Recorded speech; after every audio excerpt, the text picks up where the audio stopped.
मी नाही नडणार या लोकांशी. दादा तुला एकदाच भेटलोय बट ॲज अ बांधिलकी मेंबर तुला अनएक्सपेक्टेड भेटणं दुसऱ्या-तिसऱ्या वेळेस नेहमी एक्साइटेड वाटतं. तेच इमोशन्स असतात, तीच एनर्जी असते. खूप प्रेम असतं. हे मला पण कधी कळलं नाही, की मला जे ऑलरेडी भेटलेत ते मला कमीत कमी 20-20 वेळा पण भेटलेले आहेत. काही असे लोकं आहेत 10-10 वेळा भेटलेले आहेत, 5-5 वेळा भेटलेले आहेत. मी त्यांना बऱ्याच जणांना विचारतो, की "तुम्ही मला एकदा भेटलेत ना, तिला उष्टा मग कांदा तुम्हाला पाहिजे परत का? का भेटायचंय?" त्यांना पण नाही कळत.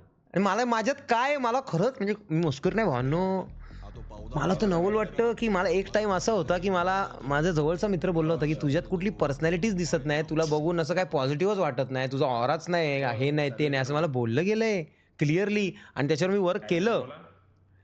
पण तुम्ही तुमच्या पुढे मला ऑराची गरज नाही ना पॉझिटिव्हिटीची गरज नाही, काय नाही. तुम्ही वेगळंच प्रेम देता रे बाबा. म्हणजे तुम्हाला काय माझ्यात इंटरेस्ट दादा, कधी-कधी मी याच विचार करतो, गोष्टीमध्ये तू की मी डोके इरिटेटिंग पण उठीसपासून तर असू माझा शकतो ना. हृदयात आहे. स्ट्रीमवरती मी इतका का ओरडतो, चमकले वेडेचाळे करतो, तुला? काय-काय करतो. लव्ह मी यू इरिटेटिंग दिलखुश पण तर असू शकतो. बांधिलकी. लोकांना कसं काय आवडू शकतो मी? काय कळत नाही बाबा. पांडुरंग भाऊ मला काहीच जमत नाही पांडुरंग भाऊ. मला तर मी मी मी स्वतःला दोष देत असतो रे खूप. मला जमत काय नाही, पण काय माहिती तुम्हाला कसं काय आवडतो मी. थँक यू फॉर 100 भाऊ.